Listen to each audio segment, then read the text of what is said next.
Welcome to the Bakugou X Listener Part 14. Sorry for the noise in the background, especially the air conditioner. Let's get into it. After he used the restroom, his eyes laid on two boys. One looked like from General Hero's class, who he saw yesterday when he helped you do errands. The other seemed if it was a close friend of his. Clenching his fists underneath his pockets, Bakugou stomped towards them grumpily. Oi! The two flinched before turning around, only to see an angry Bakugou. Their breaths hitched in nervousness and in fear as they saw the Class 1A student, more specifically the one having anger issues and who topped first. They gulped before their bodies started to tremble. Yes, Bakugou-san? Don't go around with your sorry ass telling last name what to do. And if I ever see her doing shit for you again, I'll kick your stupid face to hell. He grunted, glaring at them. The two nodded frantically, feeling their souls almost leave their body. What they still couldn't believe was the fact that a person like Bakugou would look out for you. Now, who other scumbags others' last name to do shit for them? After the interrogation, Bakugou made sure that you wouldn't be too tired entering classroom from now on. He felt overly protective of you, but he just couldn't help it. As homeroom began, Aizawa soon then began to talk. Today I want you to do something, he declares in his usual gruffy voice. Everyone went gloomy and serious for a second, anticipating to what he would say. Would it be another surprise test? A special quiz, perhaps? At least that was what filled the students' thoughts. You have to elect your class president, Aizawa says in a blunt yet deep tone. You widened your eyes in excitement. Yay! Something school-like. But the thrill of an ordinary activity hyped Class 1A. I want to be class rep. Could I be president? Choose me, damn it. I always wondered what it would be like. I'd volunteer. Your classmates' voices were as loud and as lively as ever. You never imagined yourself leading the class, so you stayed put and giggled to the chain of events occurring in your eyes. That was when Ida rose up, using a loud voice as well, except that it had taken others into shame. Silence! If everyone wishes to be class rep, then I suggest a nomination. Most counted votes would be the president. You flinched a little, out of surprise which didn't go unnoticed to your explosive seatmate, and being protective as he always is to you, started to back you up. Oi! Stop yelling! But you just yelled. Screw off, dunce face! You tried to calm Bakugou down, to which had worked, of course. Then you and your classmates' attention turned back to Ida once again. If that's alright with you, Aizawa-sensei. Just have one until the school bell rings, he replied, zipping himself into his sleeping bag as per usual. Ida-kun even has his hand high up, the most than anyone else in the class. Sero chuckled. Oh, leave him be. And so then shall the votation begin? 4 votes? Who voted for Shitty Deku? You only sweat dropped knowing that you were part of the votes. You would have picked Ida, but as biased as it seems, you were more closer with Midoriya. You and Ida haven't bonded a bit more to know him better, making you trust him less, which meant that you didn't really know much of him despite having a pristine aura, although you stayed silent, not wanting Bakugou to burst, which was the same to Uraraka, who whistled innocently, thinking it would be scary to have him get angry with her. Oh yeah, Midoriya's a nice pick. I agree. So, it's settled? You asked, and from behind did you see Midoriya astonished by the results, still not taking reality too well, as he was trembling. There was Ida as well, who clenched his fists as he had no votes. But the deed was done. Bakugou kept cursing and yelling at poor Midoriya. Bakugou, leave him be. You sweat dropped once again. No. And so did Midoriya became class representative, while Yoyorizu became vice rep. Lunch came by quickly, and you went along with the girls, but lined up with the Deku squad. Lining up, Ida and Uraraka was from behind you, while Midoriya was in front of you. You turned around, wanting to talk with the blue-haired boy. Hey, Ida, it was really humble of you not voting for yourself, despite wanting to be class rep. You grinned, complimenting him. Ida only shrugged. I just thought that Midoriya deserves it a bit more, considering many moments he experienced. That alone showed potential in him. Spoken like a true young and wise man, you joked. Midoriya only blushed out of Ida's compliment to him. His fumbling like a daily basis, so it didn't really bother you three a lot. Soon then, you grabbed your tray, heading to the table where the girls were at. You were in between Hagakure and Mina, while Yoyozu, Asui, and Jiro were across. You heard your phone let out a notification, so you brought it out. Bakugou's name was the first thing you saw, making a small smile towards your face. You opened your messages, chatting him via text.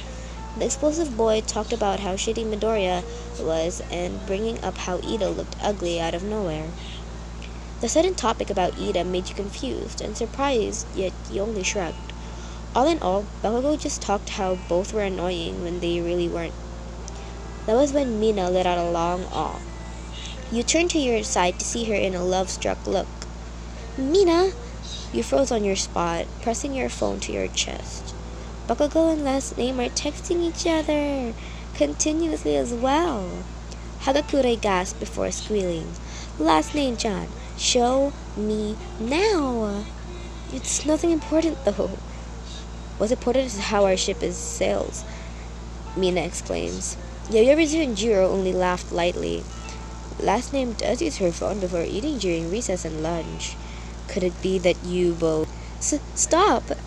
You blushed red, stopping Suyu from continuing making the girls laugh.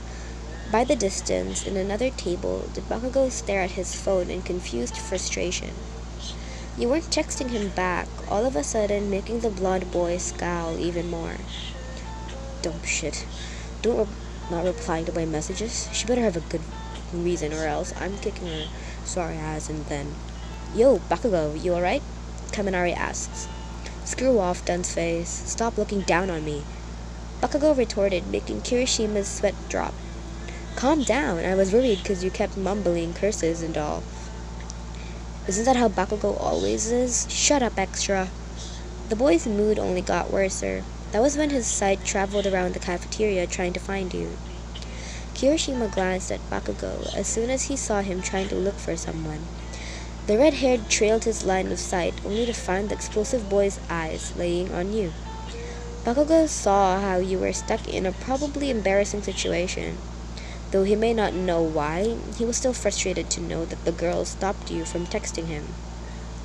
Clicking his tongue, he muttered, "Fucking extras, stealing her attention." That was when Kirishima gasped dramatically before laughing. "So you do like her, Bakugou?" "Who likes who? Shut up, shark teeth, and mind your own business, tape face." And before they could continue laughing, the alarm went off before an announcement was announced. "Security 3 breached. Evacuate to the rooftop immediately." You and the girls stopped before raising an eyebrow in confusion, while the same goes to Baku Squad as well. But until students started to panic and leave, Yoyomizu then gasped before standing up, catching your attention. "We need to hurry and evacuate. Security 3 in the handbook states that an unknown trespassed the school." That immediately made Mina and Hagakure stand up. Wait! Mina grabbed your hand, dragging you towards the exit, while the others followed. Bakugou and the other boys also heard what this creation girl said, thus to why they shot up as well. Sprinting to the exit, they were met with a large crowd. "Crap, where's that doll face?" Bakugou thought as a wave of worry washed over him.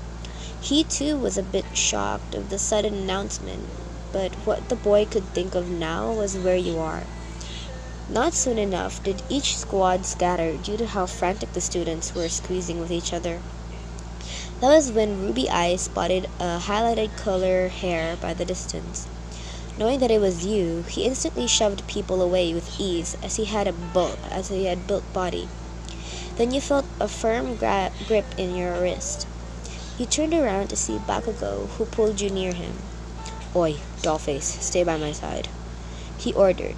You faintly said his name in awe, looking up to him before nodding meekly. Of course, you were shy since your front pressed against his. considering there were a lot of people and you were already separated from the others. So being with Bakugou made you feel a bit relieved. That was when students forcefully pushed themselves more. As a result, you and Bakugou were shoved to the wall. Bakugou's hand found its way on both sides of your head, making him trap you accidentally. You both were taken aback by the newfound position that was much rather embarrassing than the last one. The blond boy cleared his throat, looking away. I'm sorry. You stuttered. Screw off, dollface. Making the situation even worse, more students pushed over, making Bakugou's body shore onto you more. Now your chest was flushed against his. Bakugou's attention averted down for a while, before immediately looking away again with a much flushed face due to the guilty pleasure. And you were looking down, hoping that the stampede of students would end. Bakugou, who was surprisingly more of a gentleman to you, tried his best to extend his arms more. It was hard forcing his arms to extend, despite students shoving and pushing around. But luckily he had his arms extended enough to leave a small space in between the both of you. Just to respect you, and because he was a little bit worried you may need space. It was kind of shocking act of him to do, especially when he did his best not to show how hard it was extending his arms. But he didn't really know what got the best of him out, so he just let out another curse word. Fucking extras. Bakugou grumbled under his breath. You both even almost forgot that someone trespassed the school. Not until a familiar-looking blue head got everyone's attention. It was Ida, and his body was pressed on the wall. Soon then, Ida began to speak, saying that it was only a false alarm, and that there is nothing to fear, since it was only media reporters. That washed a sense of relief to everyone, including you. Slowly did the group loosen, making Bakugou pull himself from you. So, tough stampede, huh? You laughed, trying to brush the awkward situation off. He only shrugged, acting cool. Yeah, extras can't help but get their panties in a twist. You sweat dropped before a reminder got to you. Thanks for looking out for me, by the way. Again. You guiltily thanked him. Boy, it's no problem saving your stupid butt. If you wouldn't have been there, I knew I'd be squished too hard. You scratched your neck. You were unaware about the effort that Bakugou did, but he really didn't care. He knew that if you knew, you'd take him to the infirmary immediately, which was entirely unnecessary. But he also knew that you'd still be utmost grateful for him, and that was more than enough for the blonde to know. Then Bakugou put his palm on top of your head, ruffling your head before resting on it for a while. That made you pout, making him smirk, thinking how cute you looked. It's not very nice of you to ruin others' hair like that, Bakugou, you scolded. His hand left your head, making you immediately try to fix it. Whatever, you'll still end up ugly anyways. He teasingly smirked, not taking it to the heart, like the cheerful person you always are. You retorted with a statement that you would say. Well, either way, I hope I'm mentally attractive. You chirped, turning your back before walking away. Knowing that there were a lot of people, Bakugou made sure to keep his smile on. He walked behind you while thoughts of you ran in his mind. The positivity that radiates around you was remarkably stunning, and what you said was in fact true. You are mentally attractive, while what he said was false. He lied because he couldn't find the strength to say it out loud. You were attractive in all ways he could imagine possible, both mentally and physically. Well, that's the end of Bakugou X Listener Part 14. I hope you guys enjoyed this video, and I'll see you guys in the next one. Bye, guys!